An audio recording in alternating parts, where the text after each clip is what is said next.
Big boss house లో చివరి ఘట్టానికి వెళ్లిపోయింది. ఒక్క అడుగు దూరంలో అంటూ బిగ్ బాస్ టికెట్ టు ఫినాలికి సంబంధించిన ఫైనల్ రేస్ బిగ్ బాస్ అందించడం జరిగింది. ఇక టేస్టీ తేజాని పక్కన పెట్టడంతో ఇక రోహిణి, అవినాష్, నిఖిల్ వీళ్ళు ముగ్గురు అయితే ticket to finale final race కి అయితే ఆట ఆడడానికి సిద్ధమైపోయారు.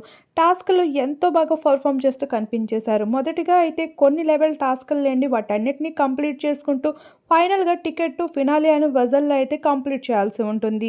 ఈ టాస్క్లో ఎంత పెడుతున్నప్పటికీ కూడా పజల్ కింద పడిపోతూనే ఉంటుంది. ఇలా మిస్టీరియస్గా బిగ్ బాస్ అందించేసిన ఈ గేమ్లో నిఖిల్, అవినాష్లు చాలా బాగా పర్ఫామ్ చేశారు. ఇక రోహిణి అయితే మొదటి లెవెల్లోనే తను ఓడిపోవడం జరిగింది. ఆ తర్వాత ఇక అవినాష్, నిఖిల్ వీళ్ళిద్దరి మధ్యన అయితే టైగా మిగిలిపోయింది.